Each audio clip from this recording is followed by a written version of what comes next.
안녕하세요. 저는 경기도 성남시에 거주하고 있는 40대 부록의 나이의 여자입니다. 사람 나이가 40 정도 되면 이제 유혹에 흔들리지 않게 된다 하여 부록이라고 칭한다고 하는데 과연 저는 그 호칭에 걸맞은 사람일까 싶어서 스스로도 궁금해지네요. 확실히 20대, 30대일 적보다 세상을 바라보고 생각하는 자세가 달라진 것 같긴 합니다. 인생 선배님들이 많이 계실 것 같은 톡톡 사연에 저의 옛 이야기를 꺼내놓자니 영 민망하긴 한데요. 모쪼록 좋게 봐주시면 고맙겠습니다. 먼저 밝히는 점은 제가 입양아 출신이라는 거예요. 저는 4살 되던 해에 보육원에 버려졌어요. 그래서일까요? 한간에 미운 4살이라는 표현이 있잖아요. 아이 키우다 보면 4살 때가 투정이 심해서 부모 입장에서는 힘들다는 거죠. 그런데 저는 그 표현을 들을 때마다 심장이 철렁 내려앉습니다. 제가 다름 아닌 4살 나이에 버림을 받아서 그런 것 같아요. 친부모님의 얼굴은 솔직히 기억에 없어요. 그래서 남은 추억 역시도 없고요. 하지만 버림받았다는 좌절감만은 그 어린 나이에도 뚜렷하게 갖고 있었네요. 그리고 제가 7살 되던 해에 새로운 부모님을 만났습니다. 저는 제 친정 엄마께서 저에게 따스한 미소로 손을 내밀어 주셨던 그날을 절대 잊을 수가 없어요. 미니야, 아줌마 저번에도 몇 번 봤지? 아줌마가 여기 올 때마다 우리 미니 주려고 예쁜 인형도 사오고 맛있는 과자도 사오고 그랬었는데. 네, 알아요. 지난번에 초콜릿도 주셨잖아요. 그리고 저 아줌마가 누구인지도 알아요. 어머, 그러니? 선생님들이나 아니면 원장님께 들어서 아는 거려나? 우리 미니가 아는 나는 누구인지 궁금하네? 아줌마는 바로 부자예요. 엄청 좋은 차 타고 다닌다고. 그래서 아줌마가 오면 원장님이 항상 웃고 있는 거라고 언니 오빠들이 얘기하는 거 다 들었어요. 친정 엄마께서는 재미있다는 듯 웃으시더니 제 머리를 쓰다듬어 주셨고 이내 저에게 손을 내미셨습니다. 저는 그 손을 붙잡고 보육원 뒷길을 함께 산책했었는데요. 어린 마음에도 설레고 떨렸던 것 같아요. 제 나이 7살의 봄이었죠. 그리고 그해 단풍이 서서히 물들기 시작하던 가을에 저는 입양이 되었습니다. 저에게 친절하셨던 보육원에 종종 들러서 직접 봉사활동도 하셨던 그 부자 아줌마는 저의 엄마가 되셨죠. 모두가 저를 부러워했어요. 입양되어 보육원을 떠나던 날 저는 난생 처음으로 태어나길 잘했다는 생각을 했었네요. 성민이로 살아왔던 저는 박민이가 되어서 초등학교를 들어갔습니다. 부자라고 알려졌던 그대로 집안은 꽤 부유하였어요. 이런 부잣집에 제가 들어가서 딸로 살아도 되는 걸까 싶은 고민이 그 어린 나이에도 계속 들었을 정도였죠.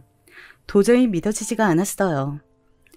앞으로 네가 살 집이고 너는 우리 집 식구야. 그 사실만 명심하면서 살면 돼. 알았지? 우리 막내딸. 네, 알았어요. 감사합니다, 엄마. 친정엄마는 웃으면 인상이 환해지는 분이셨고 무표정하게 계실 때는 왠지 모를 카리스마가 은은하게 풍기는 분이셨어요. 이런 멋진 분의 딸로 살아갈 수 있어서 저는 세상에서 제일 가는 행운아라고 생각했죠. 친정 아빠는 살갑거나 다정한 분은 아니셨지만 저를 딸로 여겨주셨고요. 제 위로는 언니와 오빠가 있었는데 둘 다 저를 괴롭히거나 텃세를 부리는 것 하나 없이 처음부터 친절했던 것으로 기억합니다. 그런 잡음을 내기에는 언니와 오빠가 저와 나이 터울이 크기도 했지요. 저를 늦은 나이에 입양하신 게 아니라 친정 엄마께서는 언니와 오빠를 일찍 낳으신 경우였어요. 친정 엄마께서 21살이실 때 언니를 낳으셨으니까요. 제가 중학교 입학을 앞두고 있었을 때 관련한 이야기를 해주신 적이 있었죠. 그때 한창 대학생활을 하던 중이었는데 덜컥 뱃속에 생명이 들어섰으니 집안이 뒤집어졌고 나는 소중한 생명을 포기할 수 없어서 다른 것들을 포기하기로 했어. 대학도 휴학계를 냈고 유학 가기로 되어 있었던 건 없던 일이 되어버렸지. 엄마, 너무 젊고 어릴 때였는데 아쉽거나 후회되지는 않으셨어요? 아쉽지 않았다면 거짓말이겠지? 하지만 후회는 하지 않으며 살아왔단다. 내가 우리 미니를 내 딸 삼기로 결심하고서 한 번도 후회를 하지 않았듯이 나는 내 자식들이 가장 우선이고 중요해. 외갓집이 지역 유지로 꼽힐 만큼 탄탄한 집안이었고 특히 친정 엄마께서 어렸을 때부터 영특하셨기 때문에 집안의 기대가 컸다네요. 그래서 친정 엄마께서는 이른 나이에 혼전 임신이라는 변수만 안 겪으셨어도 아마 다른 걸 물려받고 다르게 사셨을 뿐이에요. 하지만 상황이 그렇게 되면서 집안에서 미운 털 박힌 신세가 되셨고 거의 육아에만 집중하며 사셔야 했죠. 보육원 봉사를 직접 다니신 것만 봐도 알 수 있듯이 아이들을 워낙 좋아하시고 아량이 넓으신 분이라 사람 안 쓰고 손수 언니와 오빠를 즐겁게 키우셨다고 하니까 다행인 것 같아요. 친정 부모님은 8살 차이의 부부이셨는데요. 조금은 형편이 어려운 집안에서 나고 자란 친정 아빠께서는 대학을 나오시고 취직을 하신 이후에도 가족들에게 생활비를 대주고 빚을 갚아주고 이러시느라 시달리셨다네요. 그러셨던 분이 친정 엄마와 결혼을 하시게 되면서 특수 장비의 외판을 제작하는 공장을 맡아 운영하시게 되었습니다. 원래 친정 엄마의 사촌 오빠 되시는 분께서 집안 자금으로 시작하셨던 거래요. 성공적으로 안착이 되자 다른 걸로 옮겨가게 되셨고 친정 아빠에게 넘겨주신 것이었죠. 대단한 수익이 나는 건 아니었지만 집안에 원체 돈이 있는 편이니까 여유롭게 굴러갔어요. 언니는 대학을 미국으로 갔는데 아예 거기서 눌러 살게 되었고요. 오빠는 원래 평범하게 경영학 공부를 하면서 취미로 사진 찍으러 다니던 사람이었는데 집안의 상황이 급변하게 되면서 지인들이 있는 일본으로 건너가 그곳에서 음식도 배우고 식당에서 일도 하고 돈 받고 사진 찍으러 다니면서 그렇게 살게 되었어요. 급변한 집안의 사정이란 불행하게도 이어진 부도였습니다. 불행은 한꺼번에 파도처럼 밀려온다더니 딱 그랬어요. 제가 고등학교 재학 중이었는데 집에는 드라마에서나 보았던 빨간 딱지가 덕지덕지 붙었고요. 돈 내놓으라고 소리 지르는 빚쟁이들이 집 앞에 늘 주치고 있었습니다. 저는 그때 뭣도 모르던 때였으니까 현금 운용이 불안하게 돌아가더니 이럴 줄 알았다는 등 전부 다 알거지가 되어서 길바닥에 나앉게 되었다는 등 이런 이야기들이 처음에는 와닿지 않았어요.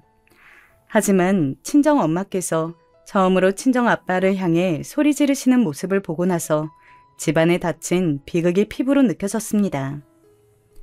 당신이 제대로 하는 게 뭐야? 애초에 내가 그걸 맡아서 했으면 이렇게까지 오지도 않았어. 오히려 집안의 위기를 타파할 열쇠를 내가 가지고 있었겠지. 그런데 무능한 당신이 그 일을 맡아서 해왔기 때문에 모든 게 망쳐진 거야. 알아? 그렇다면 처음부터 나에게 그 일을 안 맡겼으면 됐잖아. 이 여자는 중책을 단독으로 맡아서 할 수 없다고 보수적으로 나왔던 건 바로 네 집안 사람들이잖아. 그래놓고 왜 이제 와서 내 탓을 하고 자빠졌어? 뭐? 네 집안 사람들? 우리 집안 덕분에 여태까지 잘 누리고 잘 살았으면서 은혜도 모르나 봐? 말 한번 곱게 한다. 정말 교양 넘친다 당신. 비꼬지 마. 지금까지 은연중에 나를 깔보고 얕잡아보고 무시하고 네 집안 사람들이 나한테 그렇게 해왔다는 걸 내가 몰라서 가만히 있어왔던 줄 알아? 너도 똑같아. 결국은 속으로 나를 우습게 여겨왔겠지. 없이 자란 놈이니까 무시 정도는 해도 된다고 속으로 그렇게 여기면서 살아왔겠지. 내가 그 속을 다 알고 있어. 그건 당신의 자격지심이고 당신의 모난 부분인 거야. 그걸 왜 나와 우리 집안 사람들에게 전가를 해? 지겨워. 정말 지긋지긋해. 아무것도 모르던 나이에 나를 꼬드겨서 여기까지 오게 한 당신이란 존재가 나는 아주 저주스러워. 친정 엄마께서 울부짖는 모습을 몰래 훔쳐본 저는 큰 충격에 휩싸였어요. 그날 이후로는 친정 부모님을 예전처럼 바라볼 수가 없었죠. 2층짜리 단독주택은 더 이상 우리 가족의 보금자리가 아니었습니다. 투룸짜리 작은 빌라로 이사가게 되었죠.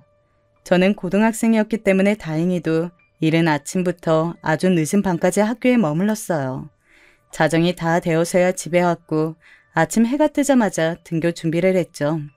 집에 있기 싫어서 더 서둘러 나가고 굼뜨게 돌아온 측면도 있었습니다. 그렇게 학교에서 오래 있었으나 저는 대학에 갈 생각이 없었어요. 집이 풍비박산이 난 시점에서 저는 제가 입양하라는 사실을 자꾸만 상기하게 되었습니다. 어디서 뭐라고 다니시는 건지 얼굴을 뵙기도 어려워진 친정아빠와 급한 대로 대형마트의 고정 직렬 사원으로 일을 하시게 된 친정엄마 사이에서 저는 스스로 느끼기에 낙동강 오리알 신세였습니다. 두 분이 깜짝 놀라시기도 했고 반대하시기도 했지만 어쨌든 저는 결국 대학을 진학하지 않았어요. 곧바로 대기업 이름을 달고 있는 공장에 들어가 일을 시작했죠. 돈도 많이 벌고 돈을 쓸 시간이 없으니 저축도 잘 되었습니다. 기숙사 생활을 했으며 그 이후에는 자취 생활을 했기 때문에 자연스럽게 친정 부모님과는 먼 거리감으로 지냈어요. 그리고 제가 24살이 되던 해 친정 엄마께서 저에게 결이 가득한 모습을 보이셨습니다. 친정 엄마께서는 타고난 영특함 그리고 놀라운 잠재력을 발휘하셔서 무너졌던 사업을 단계적으로 일으키셨어요. 조금씩 천천히 그러나 아주 분명히 사업은 기지개를 켜고 있었습니다. 한편 저는 25살을 기점으로 공장 일을 아예 그만두었어요. 공장에서 만난 분들이 저에게 한결같이 이 일은 짧게 치고 빠지는 일이다 라고 하는 이유가 있더라고요. 오래 할 게 못 되었어요. 그리고 저는 친구들이라든지 아니면 취미 같은 것에 따로 신경을 쓰지 않고 살아서 그런가? 너무 일만 했더니 사람이 어두워지고 자꾸만 내향적이 되어가고 사회성도 떨어지고 좀 그렇게 되더라고요. 저 스스로도 그걸 체감할 정도였으니 남들이 보기에는 제가 얼마나 무채색 같은 사람일까 싶어서 이 일을 오래 하면 안 되겠다는 결심을 하게 되었던 거예요. 부잣집에서 학창시절을 보냈다고 하면 아무도 안 믿을 만큼 저는 그런 모습으로 살고 있었고요. 공장을 나온 뒤에 자격증 공부를 열심히 해서 3개를 따낸 뒤 그걸로 사무직에 취업을 했어요. 돈을 많이 주는 것은 아니었고 비전이 좋은 것도 아니었지만 저 스스로는 뭔가 해냈다는 생각이 들어서 기뻤습니다. 사무직으로 출퇴근하다 보니까 옷이며 신발도 새로 사게 되었고요. 자신감이 워낙 부족한 저였지만 용기를 내서 연애도 해보았어요. 서툴기 짝이 없었죠. 그랬던 제가 정말 민망하고 부끄럽게도 혼전 임신으로 결혼을 하게 되었습니다. 남편은 저보다 2살 위였고 저에 비하자면 너무나도 번듯한 직장에 다니고 있었어요. 외모도 준수한 편이었고요. 제가 남편하고 그때 약 1년 가까이를 만난 시점이었는데요. 임신 사실을 알고 난 뒤에야 그걸 알게 되었습니다. 남편이 저의 존재 자체를 자기 집에 알린 적이 없다는 걸 말이에요. 나는 부모님과 떨어져 살고 솔직히 왕래도 거의 없이 지낸 지 오래됐고 연락도 자주 하지 않아. 그런데 우리 부모님께서는 오빠의 존재를 알고 계셔. 내가 오빠하고 만난다는 사실을 말씀드렸거든. 그런데 오빠는 어떻게 내 이야기를 한 번도 집에다가 말을 안 할 수가 있었어? 가족하고 가깝다고 엄청 자랑해왔던 게 오빠였잖아.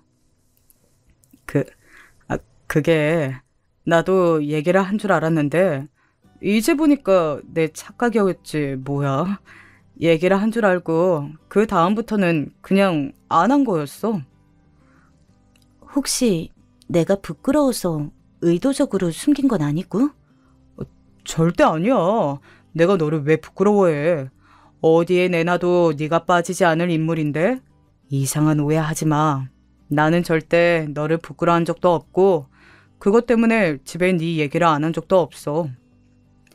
남편은 강하게 주장하였지만 글쎄요. 제가 시어머니를 처음 직접 대면하게 되었을 때 저는 왠지 남편이 저라는 인물을 자기 가족에게 알리기 싫어서 그냥 말을 안 해왔던 거라고 생각하게 되었어요. 저를 따로 불러내신 시어머니께서 대뜸 이렇게 말씀하셨거든요. 고졸? 요즘 세상에 최종 학력이 고졸? 정말 미친 거 아니니? 대학은 왜 안 간 거야? 제가 다름이 아니라 그때 집안 사정이 좀 좋지 못해서 대학에 진학할 엄두가 안 났습니다. 사정이 좀 좋지 못했으면 어디 그럴싸한 대출부터 알아봤어야지. 대학생들 그런 걸로 학교 다니는 애들 많은 거 너는 몰랐나 봐? 대출이요? 학자금 대출 같은 거요? 저도 그걸 떠올리긴 했었는데 아무래도 집에 빚이 잔뜩 있는 상황인데 대출까지 받으려니까 마음이 편치 못해서 차마 그럴 수가 없었어요. 뭐라고? 빚? 빚이 잔뜩?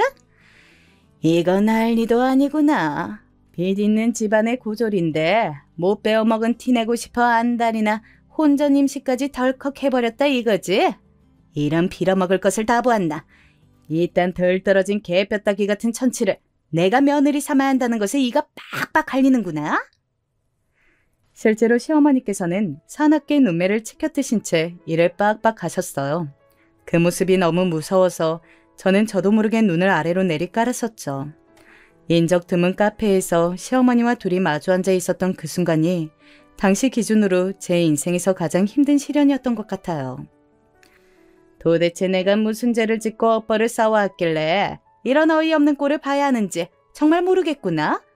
그 뱃속에 든 게 우리 집안 핏줄이 맞기나 한 건지 솔직히 나는 의심이 들어서 완벽히 믿을 수도 없어.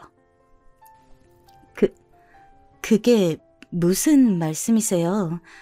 저에게는 오빠 하나밖에 없어요. 그러니 의심하셔도 소용은 없을 거예요. 뭐야? 요것 봐라. 너 그 아가리 안 닥치니? 어디서 눈을 땡그랗게 뜨고 그딴 맹랑한 발언을 짓거려? 그리고 너, 우리 아들이 어제 그러던데 너 원래 고아였다면서? 시어머니께서 그 말씀을 하셨을 때 제 심장이 바닥까지 떨어졌다가 간신히 올라온 듯한 느낌이 들었어요. 저는 너무 당혹스러웠습니다. 제가 임신을 할 정도였으니 남편하고 당연히 깊은 사이가 되어 있었는데 그러면서 저는 제 출생에 관한 이야기도 해준 바가 있었어요. 이런 부분 정도는 나눠도 된다고 판단을 한 거였고요. 남편이 되게 조심스러운 태도로 들어주길래 저는 내심 감동한 기억이 있었건만 그걸 설마 자기 모친에게 홀라당 전할 줄은 몰랐습니다. 또한 그걸 두고 시어머니께서 비웃음을 내거실 줄은 더더욱 몰랐고요. 친부모에게 버림받은 천의 고아 출신이고 지금 부모님은 그러니까 양부모라면서? 딱 봐도 관상부터 우중충한 것이 박복한 팔자를 타고났는데 하필 우리 아들한테 네가 들러붙었구나. 일방적인 방법으로 도저히 안 될 거니까 계획적으로 임신까지 해서 지금 결혼을 하려는 것이고 아이고 이 앙큼하고 천박한 것. 하늘에 맹세하고 말씀드리는데 절대 계획적으로 임신한 거 아니에요. 임신 사실 알고 놀라서 저는 그 자리에서 울음부터 터졌었고 막막함과 두려움에 휩싸인 그런 저를 달래서 결혼 얘기까지 먼저 꺼낸 건 오빠였어요. 저는 그저 사실을 말씀드리고자 했을 뿐인데 시어머니께서는 주먹으로 당신의 가슴을 퍽퍽 치시면서 통탄하셨습니다. 저 같은 덜 떨어진 것을 며느리로 드리는 게 너무 슬프고 원통하다는 중얼거림을 늘어놓으시며 눈물까지 글썽이셨죠. 그럼에도 저는 어쨌거나 남편하고 결혼을 하였습니다. 뱃속에 들어온 귀한 생명을 책임져야 한다는 결심이 바탕이었고요. 시아버지께서는 무척 공사다망하신 분이셨는데 제가 임신했다고 하니까 대수롭지 않게 그럼 결혼하는 게 마땅하지 라는 식으로 당연하게 반응을 하셨다고 남편을 통해서 들었어요. 확실하지는 않은데 아마도 바쁘니까 결혼식은 빨리빨리 라는 의견도 내셨다는 것 같았습니다. 시어머니만 환장하는 상황이었던 것 같네요.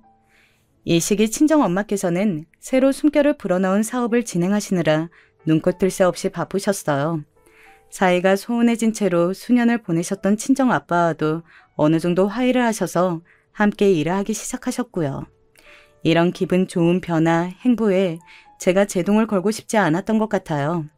시댁에서 전적으로 맡아서 결혼을 진행할 의사를 보인 만큼 굳이 친정 부모님께 상황 설명 다 들어가면서 도움까지 요청하고 싶지는 않았습니다. 결혼을 전제로 만나던 남자친구 사이에서 아기가 생겼고 시댁의 전폭적인 지원을 받아 결혼을 하게 되었다는 것 정도로만 두 분께 말씀을 드렸어요. 내 손을 맞잡아 오던 그 작디 작은 고사리 손 모양이 아직 눈에 선연하고 그 감각이 아직 내 손에 남아있는 듯한데 세월이 이렇게 흘러 네가 시집을 가게 되었고 또 벌써 하나의 엄마가 될 준비를 하고 있다니 사람 인생 흘러가는 속도가 정말 무서울 정도이구나.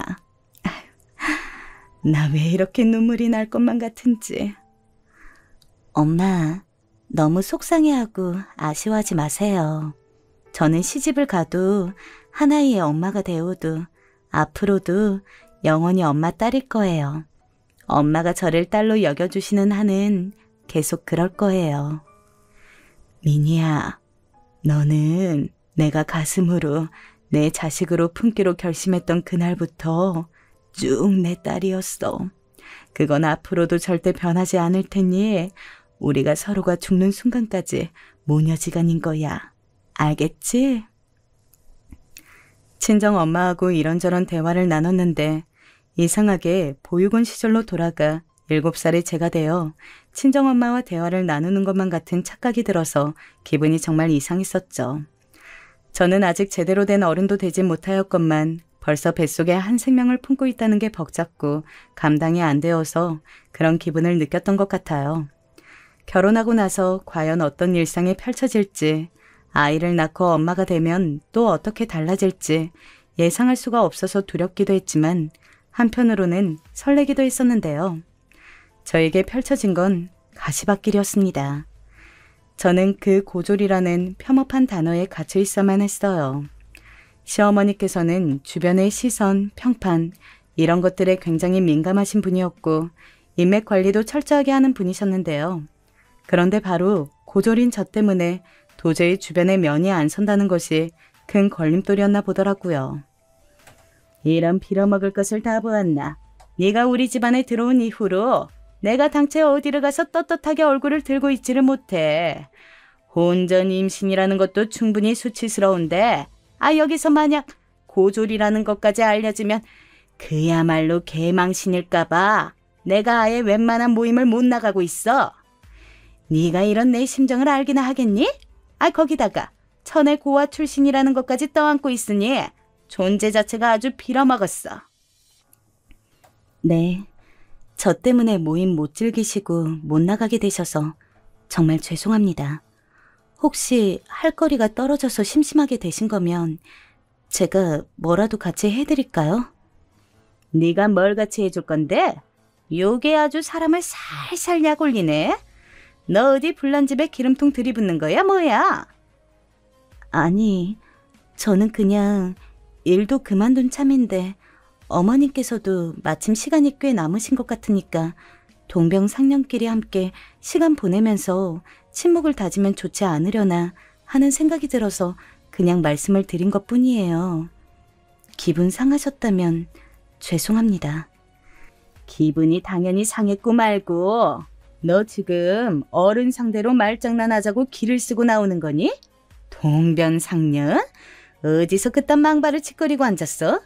이래서 사람은 좋은 걸 물려받아야 하는 것이고 많이 배워야 하는 것인데 그런 것들이 부족하니까 네가 이 모양 이 꼴이구나. 시댁의 식탁이 저러다가 고장나는 거 아닐까 싶을 정도로 시어머니께서는 오라통을 터뜨리시며 주먹으로 식탁을 내려치셨습니다. 저는 그 앞에서 죄인이 되어 점점 머리를 수그리고 있었죠. 괜히 중간에서 어설프게 대답을 하면 더욱 화를 내시는 분이라는 사실을 눈치채게 되기까지는 얼마 걸리지 않았던 것 같네요. 으이그, 이제 만삭으로 배가 불러온 걸 보니 내 걱정도 꼭 그만큼 커지는구나. 울 손주가 부디 외탁을 안 하고 친탁만 해야 할 텐데. 가뜩이나 배가 잔뜩 나와 있어서 힘들었던 만삭 시절 시어머니께서 제 신경을 건드렸었던 게 생각이 나네요. 어머님, 왜 아이가 친탁만 해야 돼요? 제 입으로 말씀드리기 민망하지만 저도 딱히 얼굴이나 체형 이런 건 어디 가서 뒤처진다고 생각해 본 적이 없거든요. 너는 네 부모가 어떻게 생겼는지도 모르잖아. 그러니까 애가 외탁을 하면 그쪽에서 어떤 유전자를 받아올지 모르는 건데 너는 어떻게 딱 너 하나만 생각하고 말을 해? 하여간 짧아. 생각이 너무 짧아. 저는 어쨌거나 지금 부모님이 제 유일한 부모님이세요. 만약에 아이가 외탁을 한다면 제 지금의 부모님의 성격이나 습관 같은 걸 물려받을 수도 있겠죠. 저는 지금 부모님 밑에서 자랐으니까요. 그게 말이나 된다고 생각하니? 고졸은 역시 생각하는 꼬라지가 황당하구나. 지금 네 부모님도 사업인지 뭔지 한다고 맨날 삽질하시는 것 같던데. 여하튼 외탁은 무조건 안 될 일이야. 이때 뭔가 제대로 한 방 맞은 것 같은 기분이었어요. 차라리 다른 모진 말씀이면 낫겠는데 출생 가지고 그런 식으로 들먹이시니까 기분 참담하더라고요.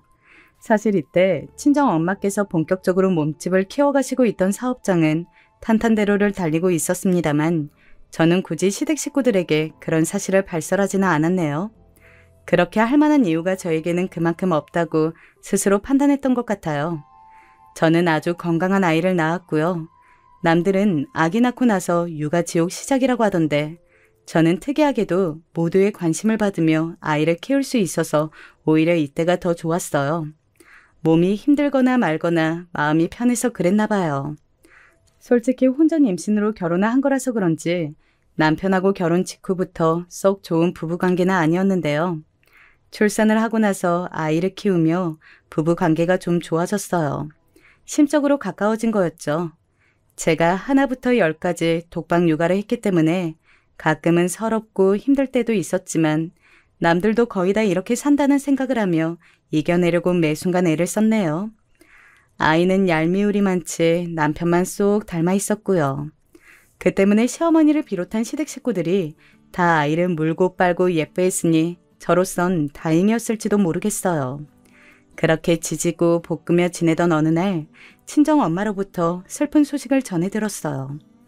사업은 엄청난 거래처를 만나서 또 한 번 번창하게 되었는데 반대로 친정 아빠께서는 안 좋은 이야기가 있는 모양이었죠.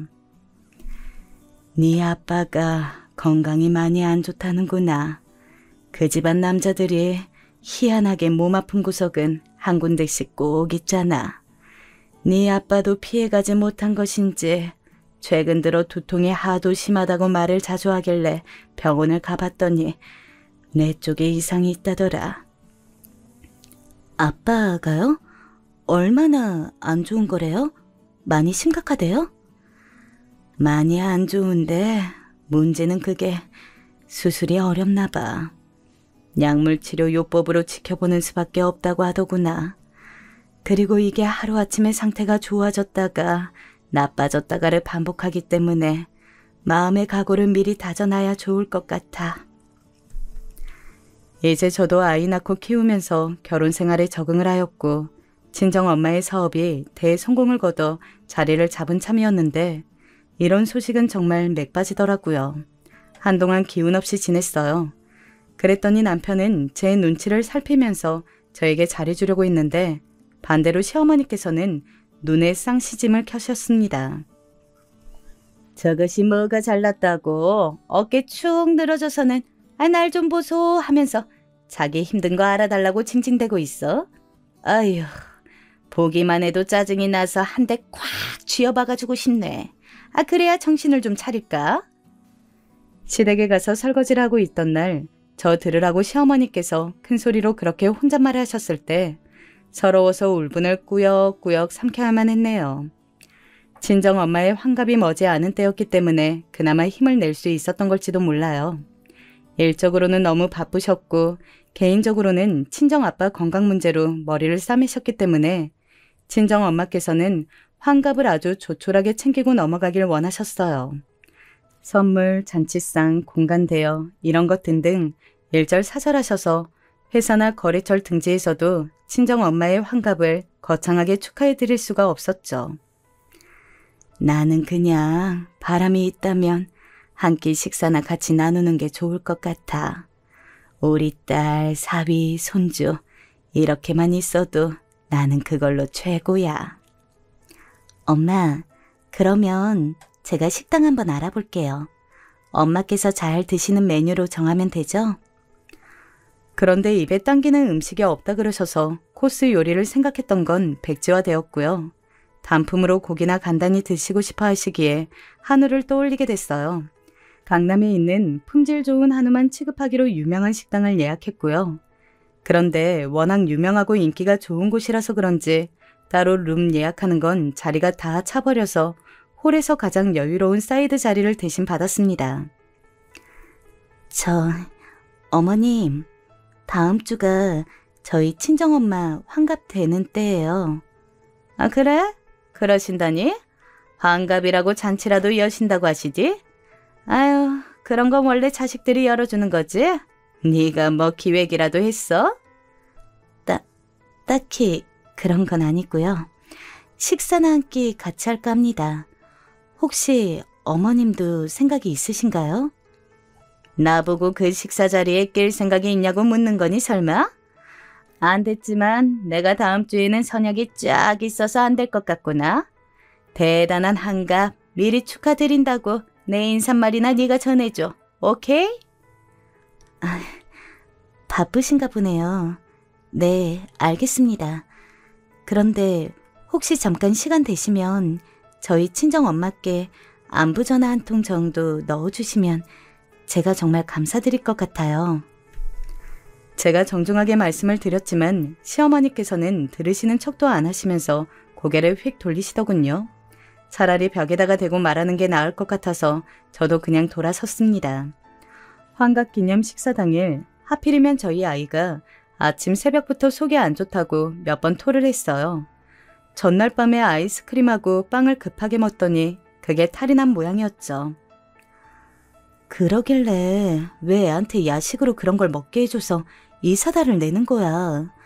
오늘 엄마 환갑이라 식당에 가야 하는데 이게 뭐야 진짜. 내가 이렇게 될 줄 알고 먹였겠어? 얘가 너무 먹고 싶어 죽겠다는데 그럼 어떡해. 계속 그걸 막으란 소리야?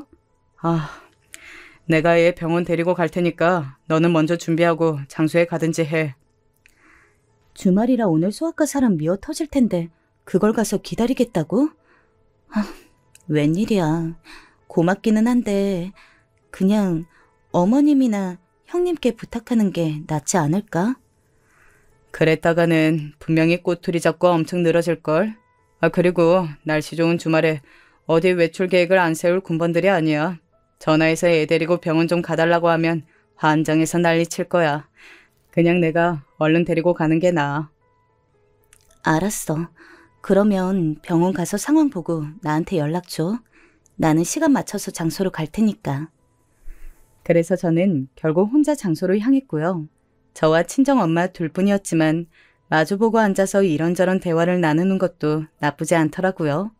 걱정거리가 많아서 그러신 건지 얼굴이 조금 거칠어진 친정엄마를 보니 속이 좀 상하기도 하였습니다. 엄마, 좀 내려놓고 사세요. 근심이든 걱정이든 부담이든 내려놓고 사셔야죠. 당체 얼굴이 이게 또 뭐예요? 누가 보면 환갑이 아니라 칠순인 줄 알겠어요. 내가 그 정도로 나이 들어 보이니? 하기사 요즘 가까이서 거울을 보면 주름이며 눈가 거뭇거뭇한 거 하며 나 스스로도 못 봐줄 때가 많더라. 아니에요. 저 그냥 농담한 거였어요. 엄마, 얼마나 심각하게 많은 걸 떠안고 사시면 제가 한 농담에도 힘을 실어서 해석을 하시는 거예요? 안 되겠다. 저희 빨리 고기 주문해서 먹어요. 맛있는 거 한우 많이 드시고 엄마가 얼른 별 생각 없이 포만감이나 즐기시는 모습을 봐야겠어요.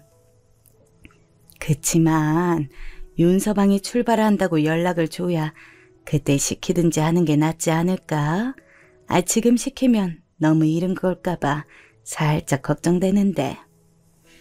이것 봐요. 이것도 엄마 벌써 걱정을 하고 계시는 거잖아요.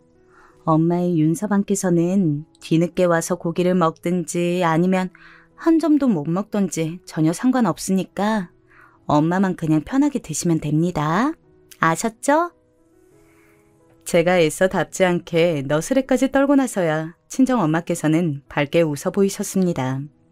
최고급 한우가 부위별로 줄줄이 나왔고 그 차림상의 가운데 제가 주문 제작해온 작은 케이크를 놓고 초에 불을 붙였어요. 친정엄마께서는 바로 이틀 후에 언니가 있는 미국으로 건너가 그곳에서 또 파티를 하며 즐겁게 시간을 보낼 예정이셨지만 당장 이곳의 사진을 받아본다면 언니가 좋아할 것 같아서 저는 사진을 열심히 찍었습니다. 그리고 친정엄마와 제가 멀리서 한 번에 나오는 사진은 친정엄마와 동행으로 오신 수행 비서분께서 찍어주셨어요. 몇 번이고 동석을 권했지만 정중하게 사양을 하셨죠. 활짝 웃으며 사진을 찍다 보니 기분까지 덩달아 행복해지는 것 같아서 친정엄마께서 케이크에 촛불을 후 부시는 모습을 너무 기분 좋게 지켜보았습니다. 그건 친정엄마께서도 마찬가지셨는지 불을 다 부시자마자 작게 손뼉 밧소를 치시더라고요. 행복하게 마주보면서 웃은 저희 모녀가 불판 위에 한우를 올려놓은 순간이었습니다. 아이쿠야 세상에 이게 웬일이야? 아 여기서 다 뵙네요 사부인. 저는 시어머니의 목소리가 들려오는 곳에 혹시 제가 지금 환청을 듣나 싶어서 어리둥절하며 주변을 둘러봤어요. 그런데 환청이 아니라 현실이었어요. 일행으로 보이는 친구 세 분과 안으로 입장하시던 찰나임이 분명한 시어머니께서는 케이크 촛불을 불고 박수를 치는 저희 모녀 쪽으로 무심코 발견하신 것이었죠. 미리 룸이라도 예약해 두셨던 것인지 시어머니의 일행분들은 그 안쪽으로 향하며 안 보이게 되었고요. 시어머니께서는 저희 모녀에게로 가까이 다가오셨습니다. 그러자 친정엄마께서는 조용히 자리에서 일어나 미소를 머금으며 시어머니께 짧은 목례로 정중한 인사를 보내셨죠. 그러나 시어머니께서는 그 정중함에 걸맞는 화답을 하지 않으셨어요. 그 인사를 안 받아주신 거였습니다. 저는 왠지 기가 막혀서 자리에서 일어나지도 않고 멀뚱하게 시어머니를 올려다보고 있었는데요. 그런 저를 보며 시어머니께서는 뭔가 심기가 뒤틀리신 듯 했습니다. 왜냐하면 저를 쓱 흘겨보시더라고요. 그때 불판에서는 올려놓은 한우가 마침 칙 소리를 내며 익어가고 있었고 그걸 눈으로 힐끗하신 시어머니께서는 갑자기 코웃음을 치셨어요. 최고급 한우만 취급하는 이곳에 사부인께서는 웬일이시래요? 혹시 여기서 일이라도 하세요? 주방은 아닌 것 같고 홀서빙 일을 하시나? 그 발언에 제가 너무 놀라 굳어버렸습니다. 그게 말이나 되나요? 눈이 있다면 친정엄마께서 케이크를 두고 이곳에서 조촐한 환갑기념 식사를 하고 계시던 중이었다는 걸 당연히 알 수 있는 풍경이었어요. 그럼에도 웬 홀서빙 운운하셨다는 것은 완전히 시비를 거는 것이었습니다. 열받은 제가 자리에서 벌떡 몸을 일으키던 찰나 벽에 붙어서 계신 채로 상황을 다 보고 계셨던 수행 비서분께서 분노의 일가를 터뜨리셨어요. 이봐요 아줌마. 지금 감히 이분이 어떤 분이신 줄 알고 입을 함부로 놀려? 저도 깜짝 놀랐고 친정엄마께서도 놀라신 표정이었습니다. 하지만 그 고성을 맞닥뜨린 시어머니만큼 저희가 놀라지는 않았던 것 같아요. 멀끔한 정장을 빼입으신 수행 비서분께 난데없이 소리를 들으신 것에 시어머니께서는 도저히 이 상황이 믿기지 않으셨는지 손으로 벌렁거리는 심장 부근을 누르시면서 떨리는 목소리를 내셨습니다.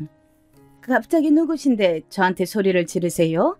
아 그리고 이쪽은 제 사부인이고 또 여기는 제 며느리인데 제가 익히 아는 사람들이거늘 생판남이 그쪽이 갑자기 튀어나오니까 황당하네요.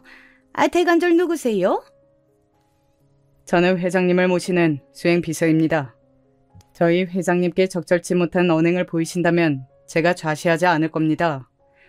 저는 이곳에서 당장 댁을 끌어낼 수도 있으니 다음 발언을 하시기 전에 참고하시는 게 좋을 겁니다. 아줌마. 와, 수행비서분께서 정말 깔끔하게 일격을 날리시더라고요.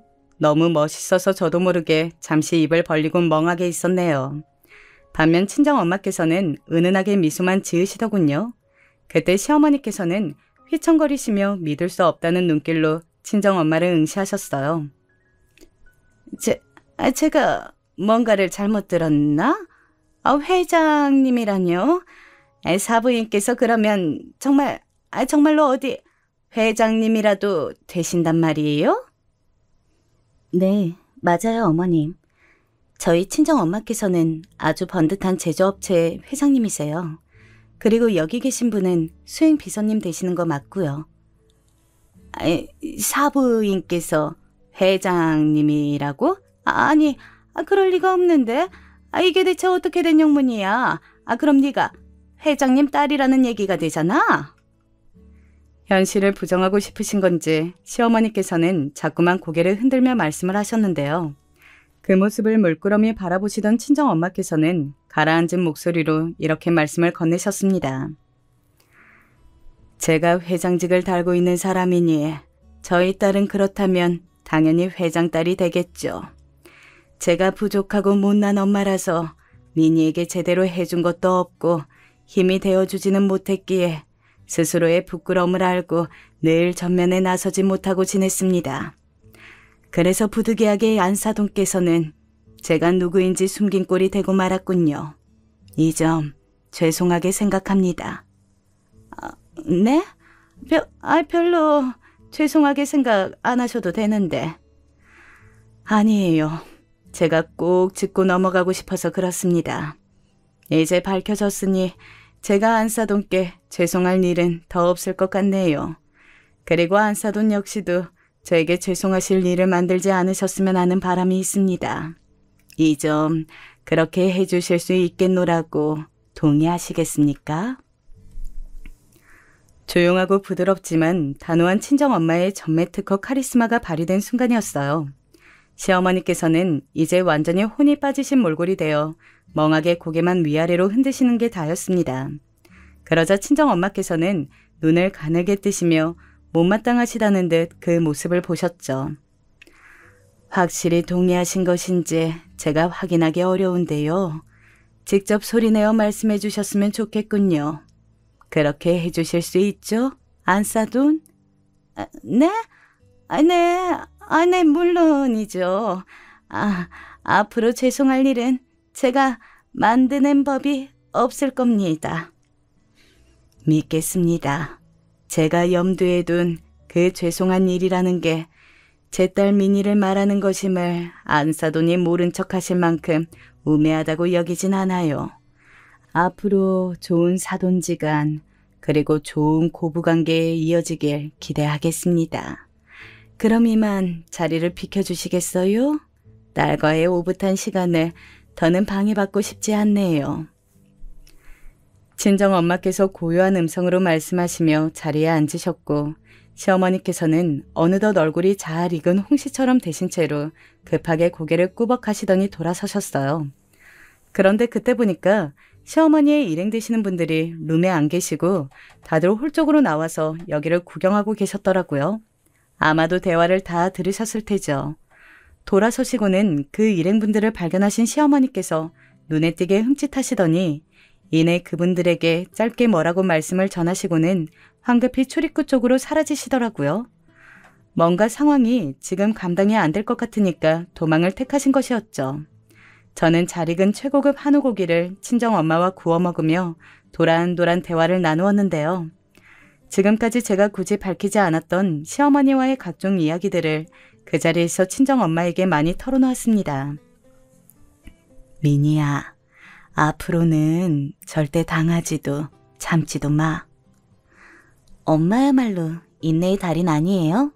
그러신 분이 왜 저보고 참지 말라고 해요. 참는 게 능사는 아니지만 그래도 많은 갈등 상황을 넘길 수 있게 해주기 때문에 저는 적절히 참으면서 지내려고 해요. 그렇다고 해서 절대 제가 당하고 사는 건 아니니까 너무 걱정 마시고요. 그건 남한테나 적용하는 이야기지. 내 새끼가 꾹 참고 산다고 생각하면 내가 분하고 가슴이 찢어질 것 같아서 그래. 그러니까 앞으로는 절대 참으면서 살지 않기야. 내 환갑 선물로 그걸 약속해주면 너무 좋을 것 같아. 그렇게까지 말씀하신다면 네, 알겠어요. 앞으로 참으면서 살지 않겠다고 엄마께 약속드릴게요. 왠지 속이 뭉클하면서도 울컥 올라오는 게 있더라고요. 무조건적으로 저의 편이 있다는 사실을 확인해서 그랬던 것 같아요. 그리고 저는 친정엄마와 제가 영원한 모녀지간이라는 사실이 불변하듯 피로 이어지지 않았다는 사실 역시도 자명했기에 뭔가 특별한 유대감이라는 게 있는 것 같다는 생각을 하였습니다. 다른 모녀 관계들에게서는 느낄 수 없는 무언가가 저희 두 사람에게는 있다고 느껴졌어요. 한창 이야기꽃을 피워가며 고기를 먹고 있을 때 남편이 도착했습니다. 아이는 잘 듣는 병원 처방약을 먹고 집에서 쿨쿨 잠에 든 참이라고 하였어요. 친정 엄마께서는 대뜸 그 자리에서 당신의 위신을 드러내셨죠. 한우 고기를 한 점 집어먹던 남편은 그대로 일시정지하였습니다. 뭐라고요? 장모님께서 회장님이셨다고요? 작은 사업이 그냥 잘 되는 줄로만 여기고 있었는데 그런 수준이 아니라 규모가 큰 사업장이고 무려 회장님이시라고요? 아니 어떻게 이런 엄청난 일이. 그렇게 됐으니까 윤서방이 앞으로 나는 더욱 우리 딸 민희를 옆에서 잘 지켜주고 다독여주고 위해줄 것이라고 믿어도 될까? 당연하죠, 장모님. 우선 제 절부터 받으십시오. 그간 제가 몰라뵙고 저지른 무례가 있다면 너그럽게 용서해 주십시오. 남편은 허둥지둥하면서 자리에서 일어났고 제가 놀라거나 말릴 새도 없이 바닥에 엎어져서 친정 엄마께 절을 한번 올렸어요. 아주 순식간에 일어난 일이었네요. 처음 보는 남편의 면모가 황당하기는 했지만 그게 싫은 느낌은 아니었습니다. 그 이후로 친정 아빠께서는 다행히도 더 악화되진 않으셨고요. 친정 엄마께서는 차질 없이 미국에 다녀오셨습니다. 원래 일주일을 잡고 가신 것이었는데 뭐가 그리 재미있고 좋으셨던 것인지 열애를 채우고 돌아오셨죠. 저는 전에 없이 아이 돌보기에 솔선수범하는 남편을 보게 되어서 한동안 어리둥절했고요. 전과는 180도 달라진 시어머니의 모습이 너무 낯설어서 제가 잠깐 피해 다니기도 했습니다. 울면은 내가 텔레비전 보면서 만능 소스인지 아는 걸 만들었는데 이걸 언제 갖다 주면 될까? 아무 요리나 요것만 넣어 먹으면 맛이 끝내준다네. 네, 어머님. 제가 주말 되기 전에 한번 들러서 가지고 갈게요. 아니야. 굳이 힘들게 네가 여기까지 왜 오니? 너 시간 괜찮을 때 내가 거기로 가면 되지. 혹시 네가 불편하다 그러면 내가 이거 현관 문고리에다가 살짝 걸고만 올게. 저를 아무렇게나 대충 부르실 때는 언제고 이제는 꼬박꼬박 울 며느리라고 불러주시는 시어머니의 변화에 저는 혀를 내둘렀습니다. 사람이 죽을 때가 되면 변한다는 표현도 생각이 나면서 한동안은 시어머니의 변화를 걱정하기도 했었네요. 친정 엄마께서 어떤 곳의 회장이신지 확인까지 마치신 이후로 시어머니께서는 아주 작정이라도 하신 듯 저의 비위를 맞추려고 사활을 거셨어요. 그게 너무 느껴져서 저는 좀 부담스러웠네요. 저에게 그간 미안했다는 신호를 자꾸만 보내오시는 것을 저는 모른 척하지 않고 응해드렸습니다. 저만 보면 이제 좌불안석이 되신 분께 지난 일을 따지는 건 별로 의미도 없다는 생각이었고요. 친정엄마, 시어머니 양쪽 다 어쩌면 저는 독특한 관계를 맺고 있는 걸지도 모르겠습니다. 현재는 무탈하다 못해서 평화로운 일상을 보내고 있네요. 한평생 두 아들과 딸 하나를 키우느라 제 모든 인생을 쏟아부었습니다. 저야 비로 먹고 살아도 아이들 하나는 제대로 키우겠다는 일념이었어요. 남편도 어디 한눈 안 팔고 자기 일만 열심히 하는 사람이었고 저만큼 아이들을 사랑했기에 그래도 부부가 합심해서 힘내서 살다 보니까 하는 일도 다 잘 되고 나중에 가서는 다른 집에 비해서도 제법 여유 있게 살았습니다. 저처럼 자식 키워본 사람들은 아시겠지만 성인이 된다고 해서 애들이 제 품을 바로 떠나는 게 아니거든요. 진짜 자식들이 어른이 됐음을 제대로 실감을 하는 건 바로 시집장가를 갈 때인 것 같아요. 둘째, 셋째, 그리고 조금 늦게 결혼한 첫째까지 다들 자기 아내, 남편 찾아서 신혼집 꾸려 사는 걸 제 눈으로 똑똑히 본 다음에야 비로소 저는 마음을 놓을 수 있었습니다.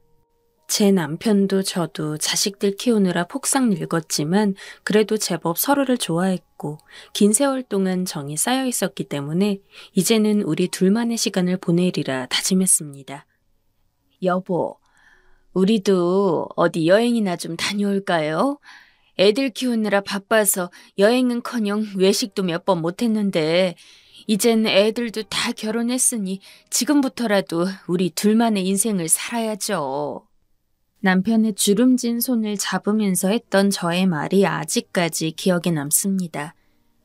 밤새 어느 곳으로 여행을 갈지, 여행 가서 무엇을 할지, 말뿐이긴 해도 그렇게 계획을 세우면서 저희는 몇십 년 만에 가지는 여유를 만끽했어요. 하지만 정작 여행 가려고 본격적인 준비를 하려던 순간 남편이 쓰러졌습니다. 만성 신부전증이었습니다. 평생 주기적으로 투석을 하지 않으면 신장이 제 기능을 하지 못해 살지 못한다는 병이었죠. 청천벽력 같은 소식에 저도 자식들도 남편을 돌보느라 애썼습니다. 젊은 나이가 아니었던지라 남편은 그 병을 계기로 눈에 띄게 쇠약해졌습니다. 제법 당당한 풍채를 지니고 있었는데 살이 빠져 왜소해지고 눈밑이 거뭇해서 정말 당장이라도 죽을 것만 같이 보였어요. 자식 녀석들은 어땠을지 모르겠지만 솔직히 저는 어느 정도 각오를 하고 있었습니다. 남편이 이대로 영영 떠날 수도 있다는 것을 말이죠. 결과적으로 저의 예측이 들어맞기는 했지만 그래도 남편은 1년가량 저희 옆에서 버텨주었습니다. 남편의 마지막 길을 배웅하고 자식 녀석들도 다 자기 집으로 돌아갔고 저 역시 남편과 함께 살던 집으로 돌아갔는데 텅 빈 채 약한 불만 켜져 있는 집안을 보니까 문득 그런 생각이 들더라고요. 이 집이 이렇게 컸었나?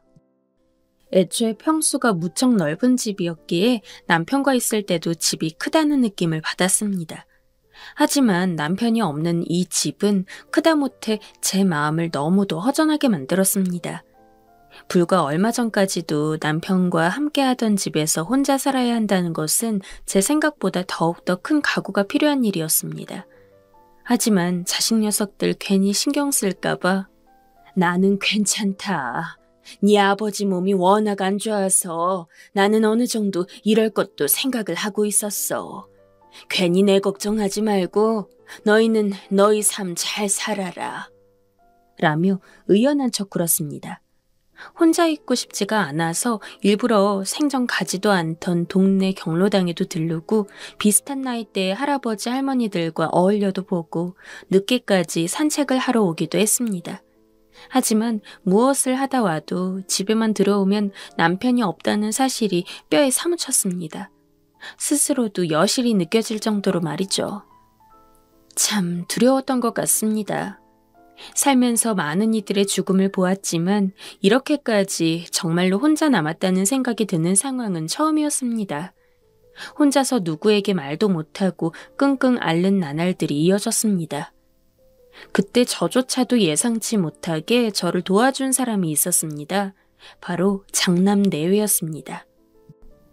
어머니, 저 왔어요. 아내가 어머니 좋아하는 오징어 숙회한다고 장도 봐왔으니까 이따가 저희랑 같이 저녁 들어요. 청소는 아직 안 하셨죠? 도와드릴게요. 둘째와 셋째는 제가 사는 곳에서 조금 멀리 떨어진 곳에 살고 있었어요. 하지만 장남 내외는 기껏해야 차로 10분 정도 거리에 있었기에 남편이 살아있을 적에도 둘째와 셋째는 자주 못 봤을지언정 장남 내외는 오달 가다 마주치는 일도 적지 않았습니다.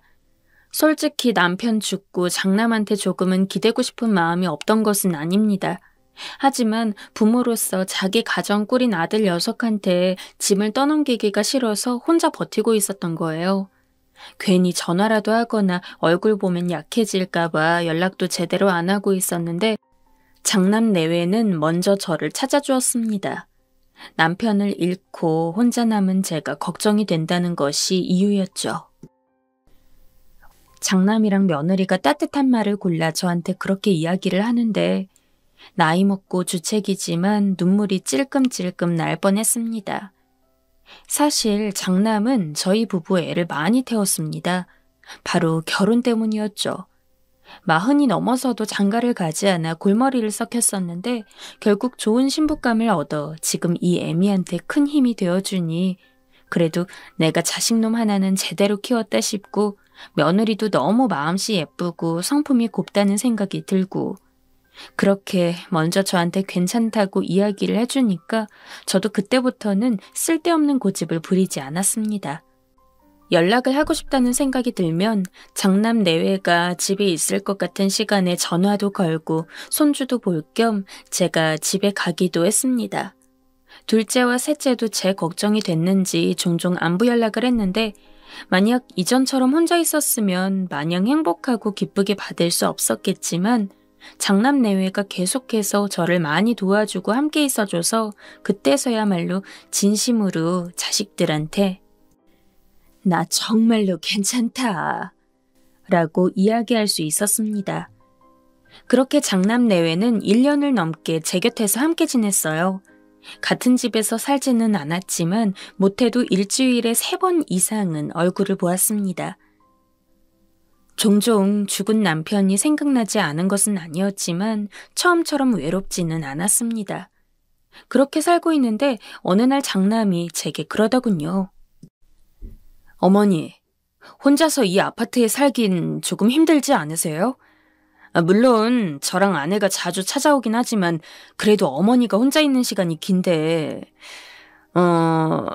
저랑 아내가 곰곰이 생각을 해봤는데 어차피 지금 1년 가까이 어머니랑 함께 지냈고 아내도 어머니가 너무 좋다고 해서 괜찮으시면 이 집을 팔고 저희 집에서 함께 사시면 좋을 것 같아요. 솔직히 고민이 안 될 수가 없는 상황이었습니다. 당연히 장남 내외의 말이 기쁜 것은 맞았지만 그래도 이렇게 한번 같이 살게 되면 결국 장남이 저를 죽을 때까지 모신다는 것과 다름이 없는데 그러기에는 미안하기도 하고 다른 한편으로는 남편과 한평생 살아온 집을 판다는 것을 스스로가 용납할 수 없었습니다. 살아생전 남편과 아주 애틋하게 지낸 것은 아닙니다. 하지만 부부로서 서로 믿고 의지해왔고 그런 남편이 없는 상황에서 유일하게 남편의 흔적이 남아있는 이 집을 판다는 것은 저로서도 많은 생각을 하게 만들었습니다. 하지만 제가 고민을 할 때마다 장남 내외가 자기들이 효도 열심히 하겠다면서 몇 번이고 저와 함께 살고 싶다는 의사를 표명했습니다. 결국 저는 장남 내외의 설득으로 지금의 집을 팔고 장남 내에 들어가게 되었어요.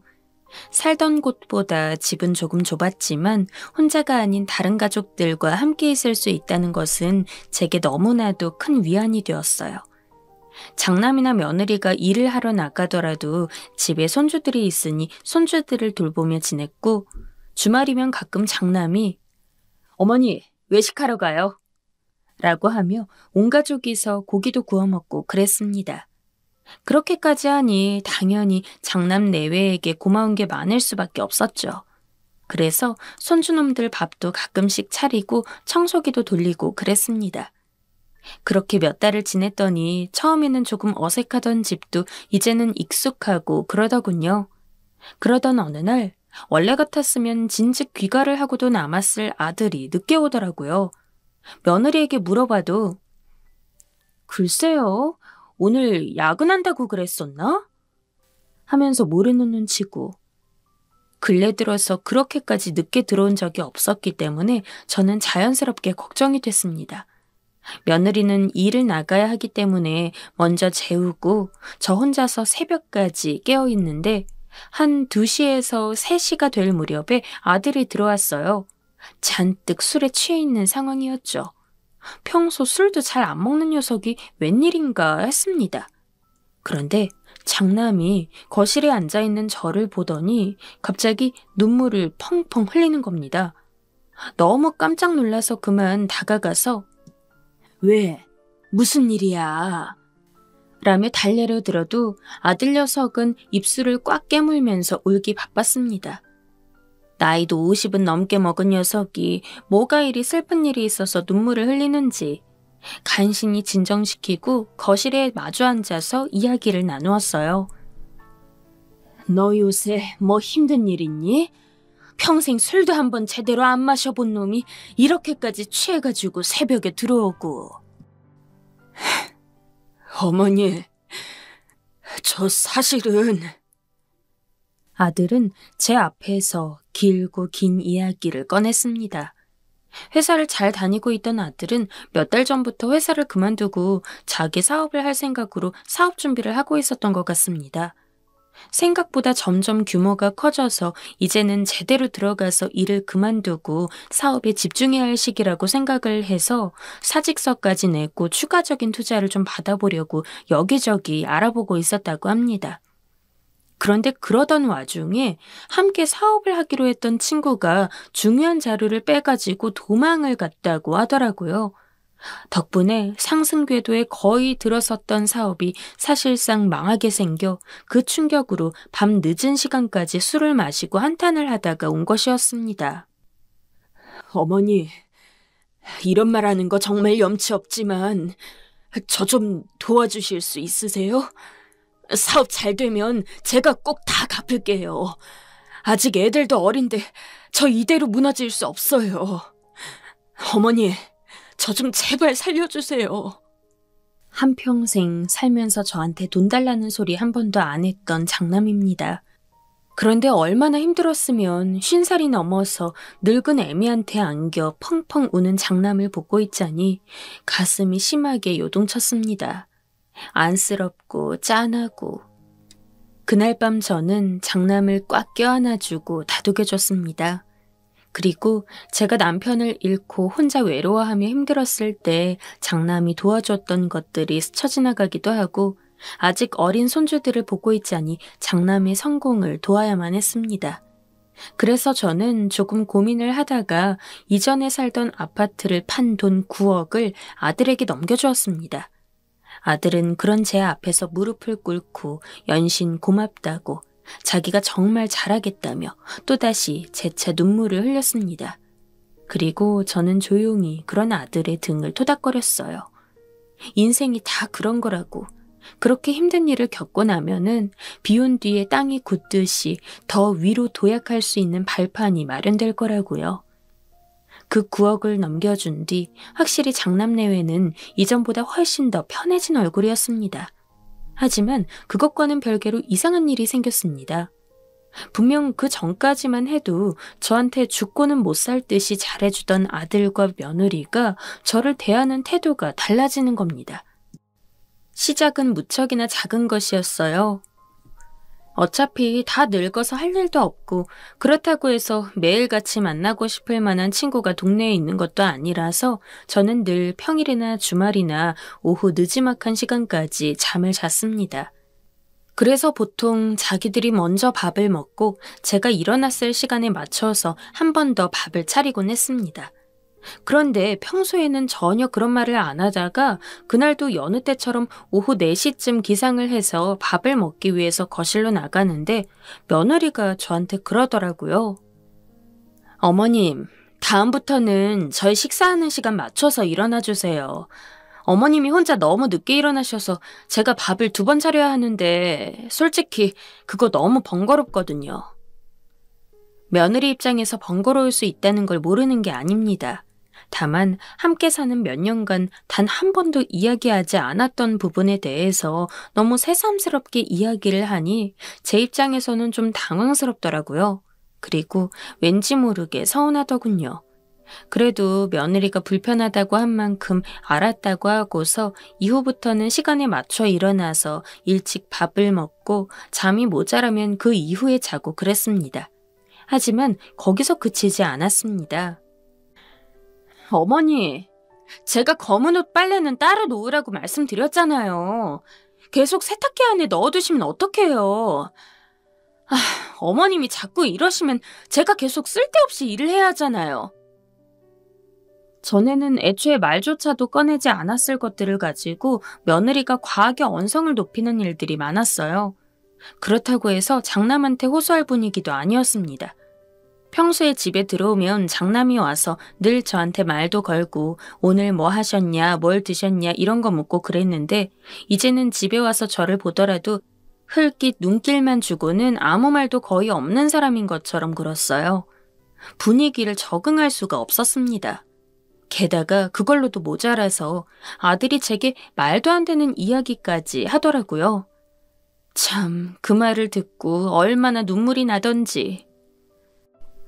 어머니, 요양원에 가면 어머니랑 함께 어울려 놀 만한 친구분들도 많을 텐데 하루 종일 저희 없이 집에만 계시는 것보단 요양원에 가서 사는 게 더 낫지 않을까요? 그리고 솔직히 이제 어머니도 아버지 돌아가신 아픔도 많이 없어졌을 테고 요양원 쪽에 가서 사시는 것도 한번 긍정적으로 생각해 보시면 좋을 것 같아요. 요즘 시설도 엄청 잘 되어 있다고 하더라고요. 아무리 제가 늙고 힘이 없다곤 해도 그래도 죽을 병은 아직 없고 나이에 비해서는 건강하며 몸도 쌩쌩한데 아무리 생각해도 그때 그 9억을 준 뒤로 모든 것이 달라졌다는 생각이 없어지질 않았습니다. 너무도 뻔뻔하게 구는 장남을 보니까 화가 머리끝까지 차오르고 남편과 함께 살았던 그 아파트를 판 게 너무도 후회되었습니다. 저는 당연히 절대 요양원 같은 건 안 간다고 단호하게 이야기를 했습니다. 애초에 혼자 살겠다고 하는 거 데려온 사람이 누구냐, 너 아니냐. 지금 너네가 사정이나 엄청 안 좋으면 모를까 내가 아파트 판 돈 9억까지 줘가지고 여유롭게 살고 있으면서 나를 내쫓겠다는 거는 결국에 나한테 돈을 뜯는 게 목적이었던 걸로밖에 생각이 안 된다. 네가 설마 이런 식으로 나올 줄은 꿈에도 몰랐다. 나는 절대 못 나가니까 그런 줄 알아라. 손이 덜덜 떨렸습니다. 믿기지가 않는 상황에 피가 식는 기분이었습니다. 하지만 장남 내외는 저를 내쫓겠다고 아주 작정을 했는지 이번에는 손주 핑계까지 대가며 저를 내보내려고 안달이었습니다. 어머니, 성환이도 지금 공부할 나이 됐어요. 그런데 집에 할머니가 맨날 있다고 불편한 모양이에요. 저나 남편이야 일 나갔다 들어오니까 원래 같으면 애가 집에 혼자 있으면서 좀 편안하게 공부할 수 있는데 지금은 저랑 남편이 나갔다 와도 어머니가 계속 집에 계시니까 공부도 잘 안 된다고 하고 어머님도 성환이가 성적 못 나오는 걸 바라진 않으시잖아요. 아니면 어머님 욕심 때문에 하나뿐인 큰손주 공부 못해도 괜찮으세요? 며느리 이야기에 정말 밤새 울었습니다. 그 이후로 장남과 며느리는 이전보다도 더욱더 저를 꿔다 놓은 보리자루 취급을 하고 제대로 밥도 챙겨주지 않았습니다. 서럽고 서러워서 일부러 제가 굶은 적도 많습니다. 하지만 예의상으로라도 식사할 거냐는 물음조차 안 하더라고요. 괜히 다른 자식들 신경 쓸까봐 미안해서 장남내외가 저를 홀대하기 시작한 이후로도 가끔 둘째나 셋째에게서 연락이 오면 잘 지내는 척하고 있었는데 이제는 그러기도 너무 힘들었습니다. 그래서 참다가 둘째 아들한테 전화를 해서 모든 것을 털어놓았어요. 나 이제는 여기 못 있겠다. 내가 너랑 막내 신경 쓸까봐 일부러 다 괜찮은 척하고 이야기 안 했는데 도저히 서러워서 살 수가 없어. 어미로서 이런 이야기 하는 거 너무 미안하고 부끄럽지만 나 좀 데리고 가서 살아라. 그 전화를 한 다음 날 둘째는 화가 난 얼굴로 장남네 집에 찾아왔습니다. 소리를 지르며 화를 내는 둘째와 뻔뻔하게 그에 응대하는 장남내외 덕에 집이 아주 아수라장이었어요. 둘째는 둘째대로 절 이런 취급을 한 장남에게 형은 진짜 인간도 아니다 라며 이를 갈았고 장남은 장남대로 어머니 한번 제대로 모시지도 않은 놈이 왜 나한테 이래라 저래라야? 라며 화를 냈습니다. 그 콩가루 같은 꼴을 보고 있자니 이제는 정말 저로서도 한계였습니다. 애초에 돈 때문에 날 모셔놓고 둘째한테 온갖 생색을 다 내는 꼴에 울컥 화가 치밀어 둘째 앞을 가로서고 장남 녀석 뺨을 크게 한 대 날렸습니다. 너는 이 늙은 어미를 버렸다. 네가 얼마나 호시탐탐 나랑 네 애비 살던 아파트를 노렸는지 내 아주 뼈저리게 느꼈다. 근데 너는 아마 몰랐을 거다. 나한테 그 아파트 말고도 재산이 더 있다는 거. TV 보면 자식들이 유산 가지고 싸우는 내용이 많이 나왔습니다. 어느 정도 우애 좋게 살고 있던 자식들이었지만 덜컥 겁이 났던 저는 젊을 적부터 일부러 자식들에게 내가 땅을 어느 정도 가지고 있고 건물이 뭐가 있는지 전부 이야기를 안 해놓았습니다. 나중에 가서야 괜한 짓 했나 싶긴 했지만 이제 보니 제 행동이 아주 성견지명이었더군요. 만약 장남 녀석이 제 남은 재산까지 다 알았으면 분명 그 돈까지 자기가 다 받아먹은 다음에 저를 내쳤을 테니까요. 내가 혹시나 싶어서 지방에 있는 땅이며 아파트는 다 숨겨두고 있었다. 너는 내가 살고 있던 아파트가 내 재산의 전부인 줄 알았겠지만 사실 다른 재산에 비하면 그 아파트는 푼돈밖에 안 돼. 나중에 죽으면 너네한테 골고루 물려주려 했지만 이렇게 된 이상 난 너 같은 놈한테 남은 내 재산 한 푼도 못 준다. 나 죽으면 둘째와 셋째한테만 골고루 나눠달라 유언장 쓸 거니 그런 줄 알아라. 그 길로 저는 장남네를 나와 둘째네 집에 갔습니다. 참으로 화가 나게도 장남네회는 제가 남은 재산이 더 있다는 소리에 눈이 횟가닥 돌기라도 했는지 자기들이 너무 잘못했다며 제가 오해한 거라느니 어쩐 거라느니 하면서 온갖 입에 발린 소리를 해댔어요. 그 모습에 분노와 함께 허망함이 밀려왔습니다. 자식놈들 키우려고 내가 얼마나 고생을 했는데 기껏 힘들게 키워놨더니 부모 재산을 뺏지 못해서 안달이 난 모습이나 보이고 만약 장남이 정말 진심으로 저에게 용서를 비는 것 같았다면 미련해 보일 수도 있겠지만 저는 그래도 용서를 했을 겁니다. 괘씸하기는 했으나 그럼에도 불구하고 몇십 년 넘게 키워온 아들이기 때문입니다.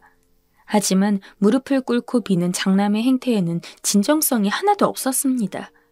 누가 봐도 그저 제게 남은 재산을 탐내는 그런 탐욕밖에는 보이지가 않았습니다.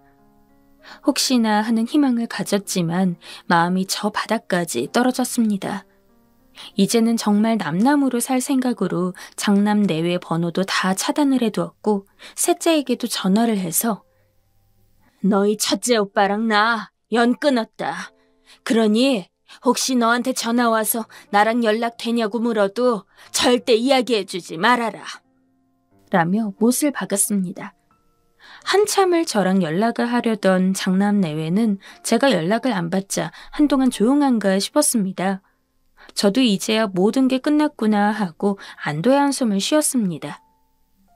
하지만 얼마 지나지 않아서 장남은 제 나머지 재산에 본인도 지분이 있다면서 소송을 하겠다고 난리를 치는 것 같았습니다. 엄마, 형이 얼마 전에 회사에 찾아왔었어. 아니 그 녀석이 무슨 이유로 네 회사에 찾아가?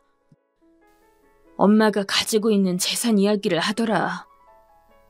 장남이 아예 둘째 회사에 찾아와가지고는 나는 이렇게 못 끝내. 어머니 재산 나도 분명히 소유권 있어.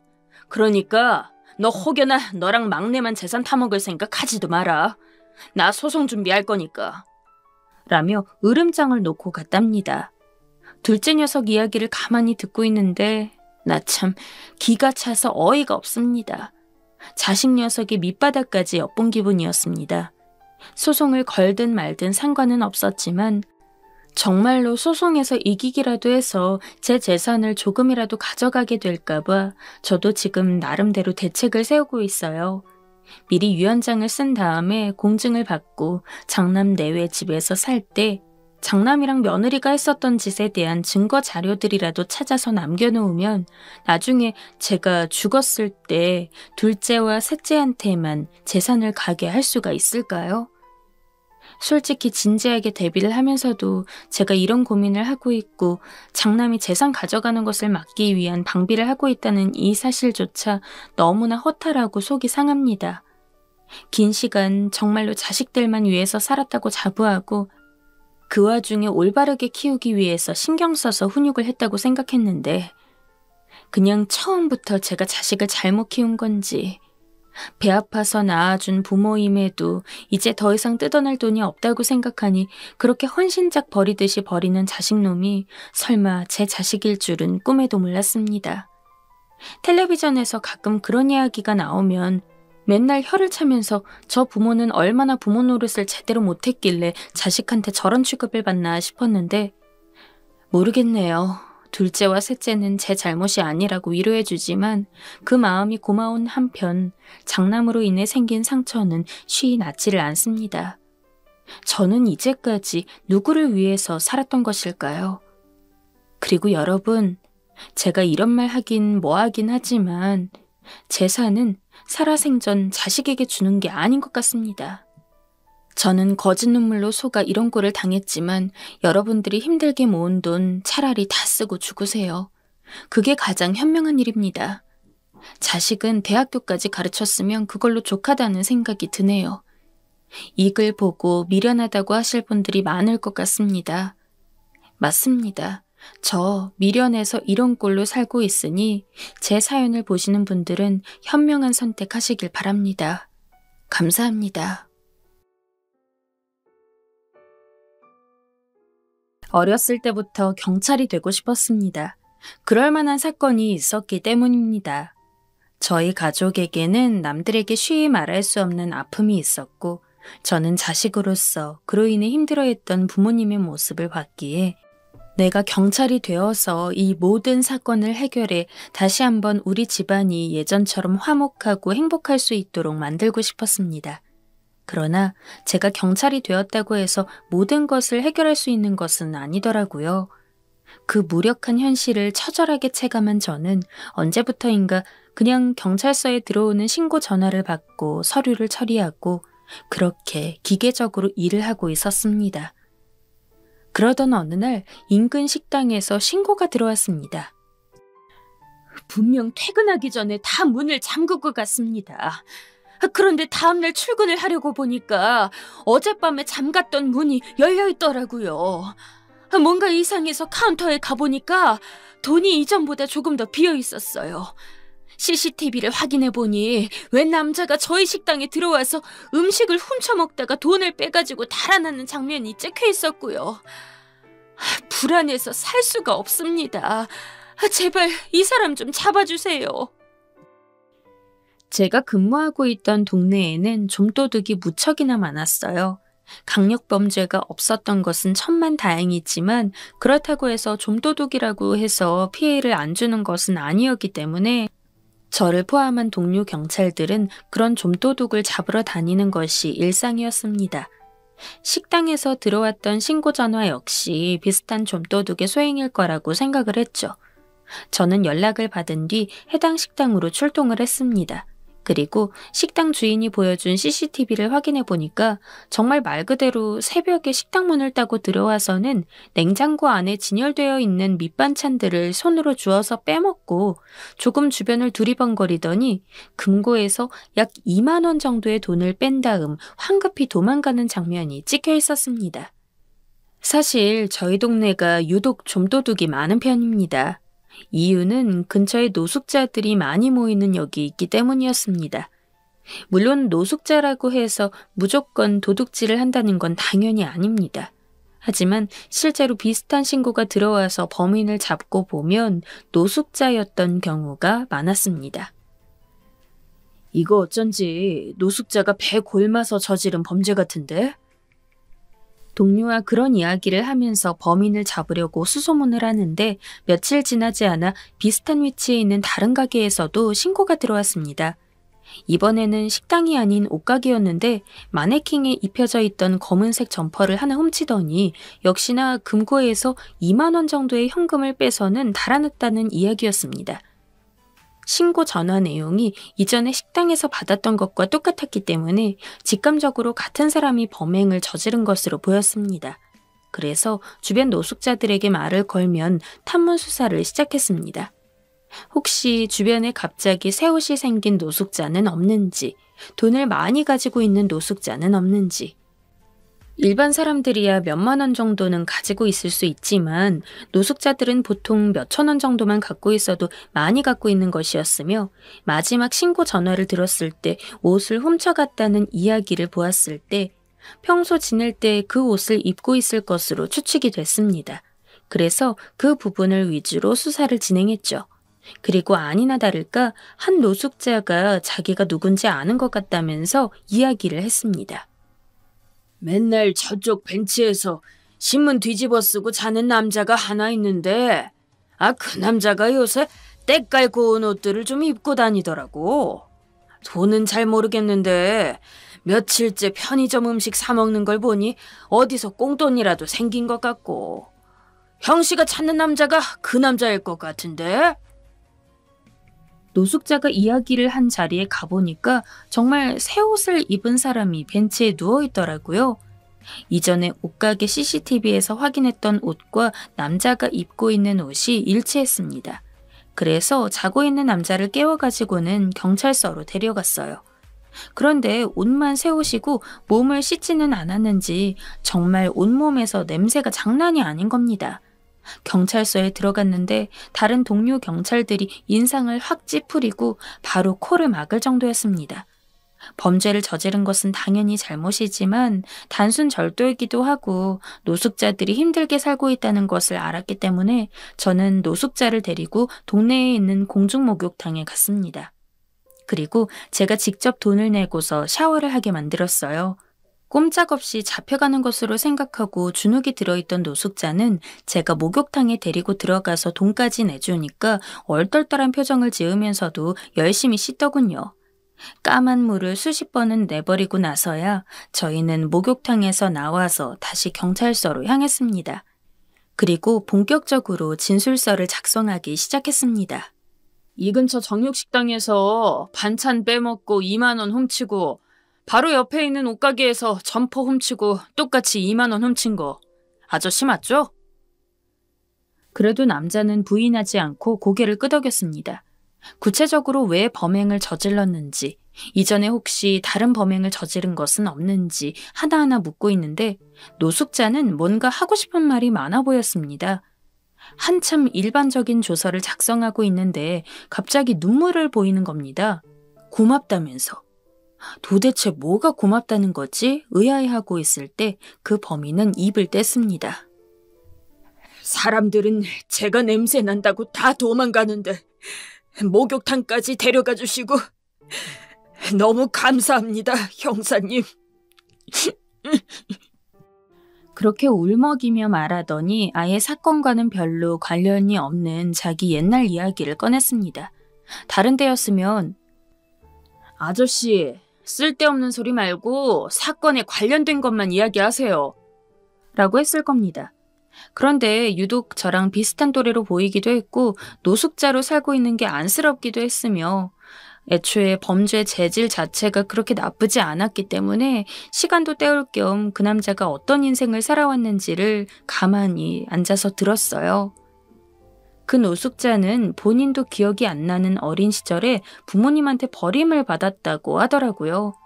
그 때문에 고아원에서 자랐다고 합니다. 워낙 숫기가 없고 내성적이라 누가 말 걸면 눈도 잘 못 마주치고 그랬다는데 그 이유인지 고아원에서 난다긴다 하는 형들이 매일같이 데리고 다니면서 온갖 나쁜 짓들을 시켰고 그걸 배우다 보니까 어느 순간 자기도 모르게 남의 물건을 훔치고 누군가를 때리는 게 손에 익었다고 했습니다. 그런 스스로가 너무 싫어서 고아원 형들로부터 도망치고 성인이 된 뒤에는 나름대로 건설적으로 일도 해보려고 했으나 마음을 아무리 잘 먹어도 실력이 없다고 금방 잘리고 뒤에서는 욕을 먹고 그 모든 일련의 과정들이 견디기 힘들어서 10년 전부터 노숙자로 살고 있었다고 했습니다. 지금은 아니기는 한데 예전에는 다른 일로 교도소도 다녀오고 했어요. 훔친 건 정말 죄송합니다. 너무 배고팠고 입고 있는 옷이 심하게 해져서 수백 번 수천 번 고민하다가 훔친 건데. 저도 그냥 평범한 사람입니다. 길 가다 구걸하는 사람이 있으면 현금을 꺼내서 준 적도 많고 봉사도 자주 다녔습니다. 그런 상황에서 실제로 제 눈앞에서 힘들게 살아온 남자의 인생 이야기를 듣고 있다니 참 마음이 짠하고 측은했습니다. 이 사람이 이렇게 되기 전에 주변에 있던 사람들이 조금 더 친절하게 대해줬으면, 인내심을 가지고 대해줬으면, 나라에서 이 사람을 보듬어줬으면 이 노숙자가 이렇게까지 힘들게 살진 않았어도 될 텐데. 괜히 심란해서 남자에게 잠시 이대로 앉아있으라고 하고 저는 담배를 피우기 위해 밖으로 나갔습니다. 사실 그 남자가 계속 마음에 걸렸던 것은 그 사람이 비단 불쌍한 인생을 살고 있어서뿐만이 아니었습니다. 아주 어릴 적 잃어버린 제 동생과 같은 이름을 가지고 있었다는 것 또한 그 남자가 안쓰러웠던 아주 큰 이유였습니다. 사실 저는 저보다 2살이 어린 동생이 있었습니다. 너무 어릴 적이기에 저는 얼굴조차 잘 기억이 나지 않는 동생이었죠. 하지만 부모님 말로는 제가 맨날 동생을 데리고 다니고 동생도 저를 졸졸 따라다니는 너무나 우애 좋은 형제였다고 합니다. 그 나이 때면 형제끼리 마구 싸우고 그럴 법도 한데 저희는 싸우기는커녕 무슨 한 몸처럼 다녀서 부모님이 참 편했다고 하더군요. 하지만 동생이 5살이 되었을 때 어머니가 동생만 데리고 시장에 갔었다고 합니다. 제 생일을 축하해주기 위한 게 이유였어서 일부러 저를 데리고 가지 않으셨죠. 그런데 장을 보느라 어머니가 정신이 팔린 사이 동생이 슬쩍 어머니 손을 놓고 자리를 빠져나갔나 봅니다. 어머니가 정신을 차렸을 때는 이미 동생이 온데간데 없어져 보이지 않는 상황이었죠. 그날 어머니는 밤 늦게까지 하루 종일 밖을 돌아다니며 동생 이름을 목이 터져라 불렀다고 합니다. 주변 사람들한테 혹시 이렇게 생긴 아이 본 적 없으신가요? 라면서 수백 번도 넘게 동생의 인상착의를 설명했다고도 하고요. 하지만 동생은 끝끝내 저희 가족의 품으로 돌아오지 않았습니다. 그 뒤로 저희 집은 어머니도 아버지도 잃어버린 동생을 찾기 위해 수소문을 했습니다. 하지만 하늘로 솟은 건지 땅으로 꺼진 건지 그 누구도 동생이 어디 있는지를 아는 사람이 없었어요. 동생의 얼굴을 제대로 기억하지 못하고 있지만 동생이 없어지고 나서 절망스러운 분위기를 달렸던 저희 집안의 분위기는 기억이 납니다. 매일같이 초췌한 얼굴로 눈물만 흘리는 어머니와 심란한 한숨만 내뱉는 아버지. 엄마, 아빠, 나 경찰이 될래. 경찰이 돼서 동생을 찾을 거야. 제가 경찰이 되고 싶다고 처음 마음을 먹은 것도 그 때문이었습니다. 어릴 적에 저 역시 동생이 사라졌다는 것이 너무 힘들었습니다. 하지만 그런 저보다 더 힘들어하는 부모님을 보는 것이 제게는 너무나 고통스러웠습니다. 경찰이 되면 그래도 제 동생 1명 정도는 찾을 수 있지 않을까 싶어 열심히 공부했습니다. 그래서 정말 경찰이 되었고 빈약한 정보를 가지고 어떻게든 동생을 찾기 위해서 노력했습니다. 하지만 작년, 수십 년을 넘게 동생을 그리워하며 잠을 잘 적마다 동생의 이름을 잠꼬대처럼 부를 정도로 동생을 잃은 아픔을 한평생 한처럼 간직하고 있던 어머니는 병으로 돌아가셨습니다. 어머니 장례식을 치르는데 매일같이 동생 이름을 부르짖던 살아생전의 어머니가 계속해서 떠올랐습니다. 동생에 대한 그리움으로 돌아가신 후에도 눈을 못 감으실 것 같아 저는 어떻게든 정보를 찾고 찾아서 동생을 만나기 위해 썼습니다. 하지만 무슨 짓을 해도 동생에 대한 아주 작은 실마리 하나 잡히지가 않았습니다. 저라고 동생이 보고 싶지 않은 것은 아니었습니다. 하지만 계속해서 좌절스러운 상황만이 발생하는 와중에 끝까지 동생을 붙들고 있을 힘이 없었습니다. 그래서 한동안은 일부러 일에 빠져 살면서 동생 생각을 안 하려고 했는데 하필 범인으로 잡아온 노숙자가 동생과 같은 이름이라니. 느리게 담배를 피우고 들어와서는 진술서를 마저 작성했습니다. 마음을 좀 추스르고 원칙대로 넘기려고 키보드를 두드리는데 경찰서 문이 열리더니 평소 친하게 지내던 동료 경찰 하나가 들어왔습니다. 눈인사를 하니 제 옆으로 다가와서는 저 사람이 그 식당이랑 옷가게 범인이야? 라며 관심을 보이더라고요.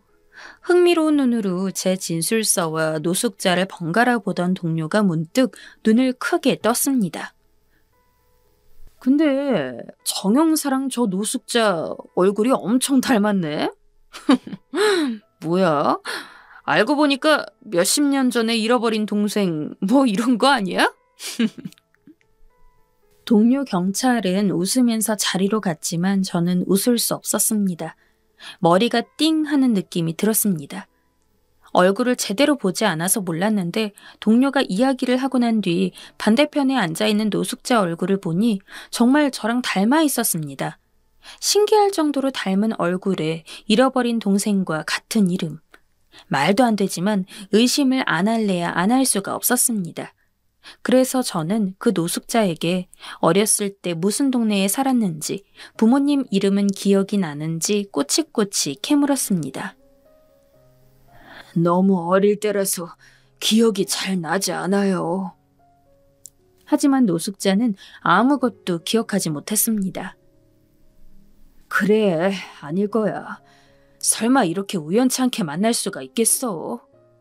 라는 마음이 포기를 하려고 했지만 그래도 여전히 제 마음속 한켠에서는 혹시나 하는 의심이 있었습니다. 그래서 혹시 살았던 고아원 이름은 아냐고 물어보니까 참 다행스럽게도 고아원 이름 그리고 위치는 알고 있더라고요. 그래서 진술서를 마저 작성하고 집으로 와서는 한참 동안 그 고아원을 되뇌었습니다. 사실 그 남자가 이야기한 고아원은 제가 어렸을 적 살던 동네와는 수백 킬로미터가 떨어진 곳이었어요.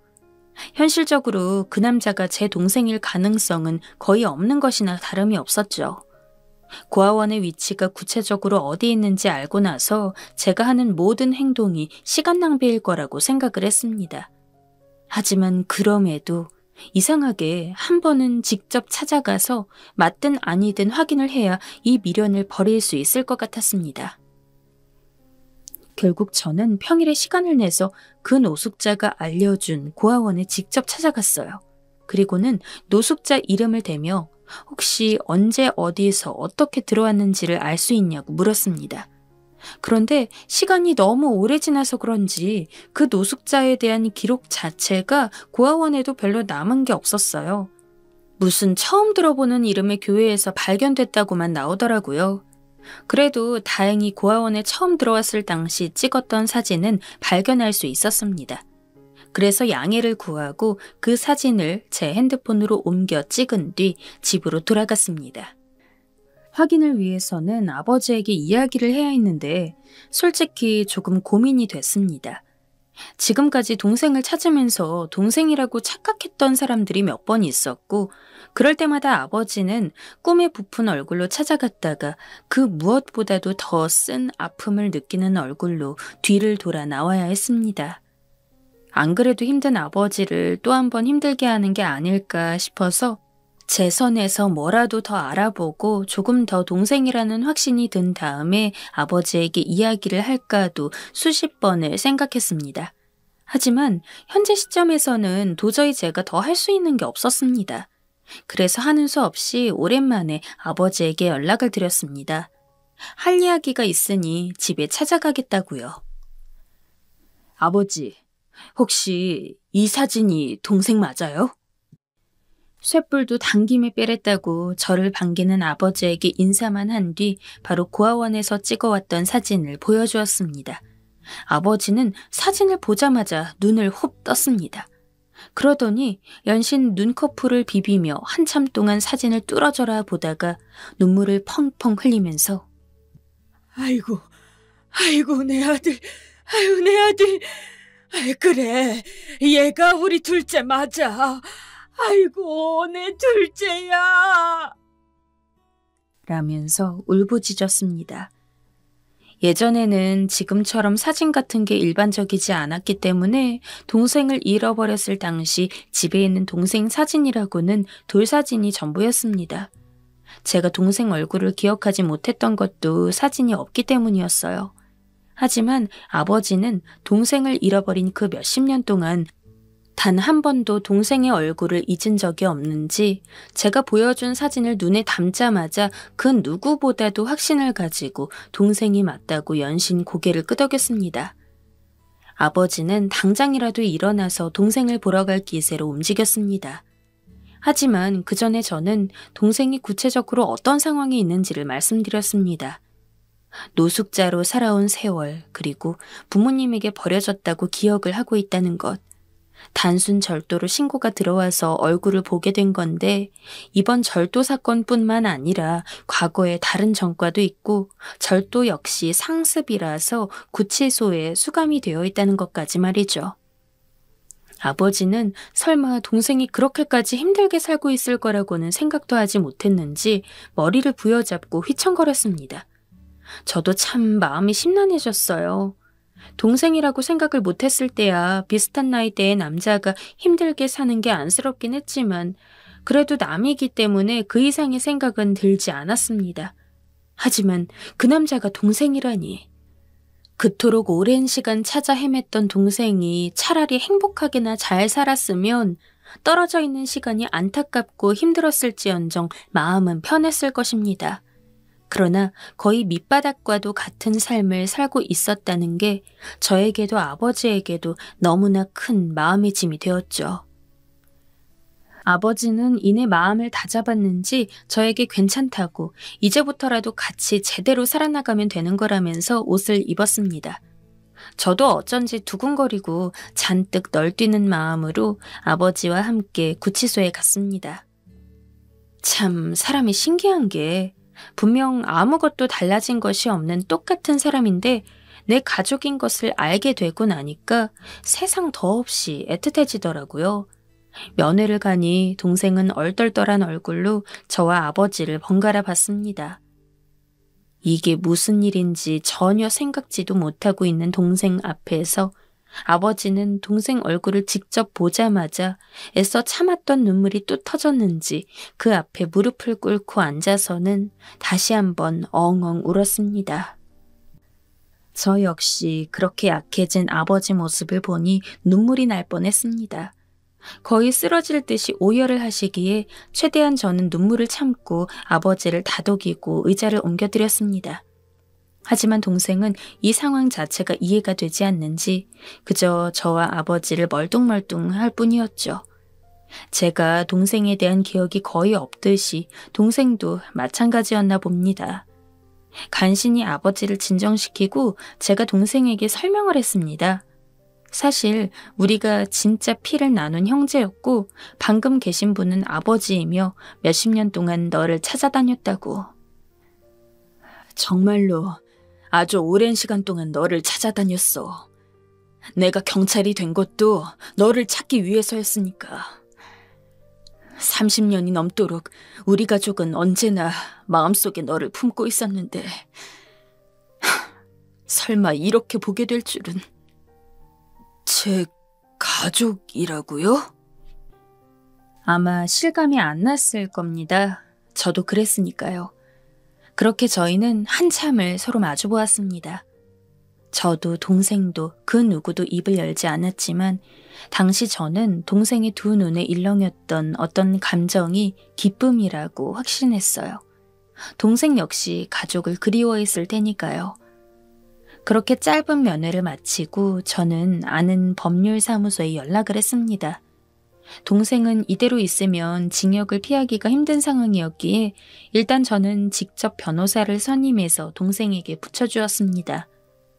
동생이 이전에 비슷한 동종 전과가 있어서 조금 힘들긴 했지만 그래도 변호사가 힘써준 덕분에 집행유예로 풀려날 수 있었어요. 그래서 지금 동생은 아버지 집에서 둘이 살고 있습니다. 그리고 기술을 배우고 있다고 해요. 이제 다시 가족을 찾은 만큼 계속해서 노숙자 생활을 할 수는 없으니 아버지가 너도 너만의 돈을 벌 기술을 가지고 있어야 해. 라고 해서 아버지 도움을 받아 이것저것 적성에 맞는 것을 찾는 모양입니다. 중년의 나이임에도 배운 것이 없어 모든 것이 낯선 동생을 보면 아버지는 여전히 좀 마음이 아픈 모양입니다. 참고로 동생은 확실히 저희 집 가족이 맞습니다. 물론 저희 아버지는 동생이 정말 우리 가족임을 확신했지만 혹시나 아닐 가능성을 대비해서 유전자 검사까지 했었거든요. 그 검사 결과에도 확실히 친자라고 나왔습니다. 드디어 저희 가족은 몇십 년간 바라고 바라던 동생을 완벽하게 되찾을 수 있었습니다. 동생도 그때서야 자신이 부모님에게 버림을 받은 것이 아니었으며 30년이 넘는 시간 동안 온 가족이 자신을 찾아 헤매고 특히 어머니는 평생 동안 본인을 그리워하다가 작년에 돌아가셨다는 사실을 알게 되었습니다. 동생이 집에 오고 나서 얼마 안 지나서 어머니 무덤에 갔어요. 어머니야, 인사드려. 평생 너 하나만 그리워하다가 돌아가셨어. 조금만 참으시지. 이렇게 살아 돌아왔는데 조금만 참으시지. 정말 펑펑 울어본 적이 없었는데 이상하게 어머니 산소에 가니 그렇게 눈물이 나왔습니다. 왜 그랬을까요? 아마 제가 할 일을 다 했다는 뿌듯함과 1년을 못 기다리시고 동생만 그리워하다 돌아가신 안타까움이었을까요? 어머니의 무덤 앞에서 알 수 없는 표정으로 한참 동안 묵념을 하던 동생의 얼굴이 기억이 납니다. 아무런 이야기도 꺼내지 않았지만 설사 할 말이 있었어도 쉽게 꺼낼 수 없었을 거라 생각을 해요. 존재했는지도 몰랐던 날 사랑해 주었던 가족. 하지만 이미 이 세상에 없으니 동생도 그저 조용히 마음을 갈무리하지 않았을까요? 솔직히 가족이라고 해서 당장 오래도록 알아본 것처럼 살갑게 지내기는 조금 힘들긴 합니다. 동생도 그런 모양인지 제가 가끔 집에 찾아가면 여전히 아버지랑 어색해하는 게 보이기도 하고 특히 저랑은 첫 만남 자체가 경찰과 도둑이다 보니까 더 대하기 힘들어하고 어려워하는 기색이 보여요. 하지만 그래도 조금씩 말도 걸고 예전보다는 훨씬 더 친근하게 굴려는 모습을 보여서 저도 참 그런 동생을 보면 대견하기도 하고 놀랍기도 하고 많은 생각이 드는 것 같습니다. 동생을 보고 있자니 문득 그런 생각이 나더라고요. 만일 그때 동료 경찰이 장난처럼 저와 동생이 닮았다는 이야기를 꺼내지 않았다면 어떻게 되었을까 하고요. 확실하지는 않지만 저는 아마 동생한테 어느 고아원에 있었는지를 묻는 것도 그 고아원을 찾아갈 생각조차 하지 않았을 겁니다. 그저 힘들게 살아온 어느 노숙자에 대한 동정심이나 조금 가지고 있다가 금방 그 존재조차 잊고 말았겠죠. 빠른 시일 내에 제 동생을 찾게 해준 1등 공신인 동료 경찰한테 술이나 한번 거하게 싸려고 해요. 아직 소문내지 않았거든요. 설레발치기 싫어서요. 아무튼 이제는 동생이 나쁜 길로 빠지지 않도록 뒤늦게나마 잘 챙겨야겠습니다. 하늘에 계신 어머니도 이제야 행복하게 웃으면서 편히 쉬고 있지 않을까요? 저희 가족 남은 여생은 절대로 서로를 잃어버리지 않고 행복하게 살도록 하겠습니다. 제 이야기를 들어주신 분들에게 깊은 감사의 말씀을 드립니다.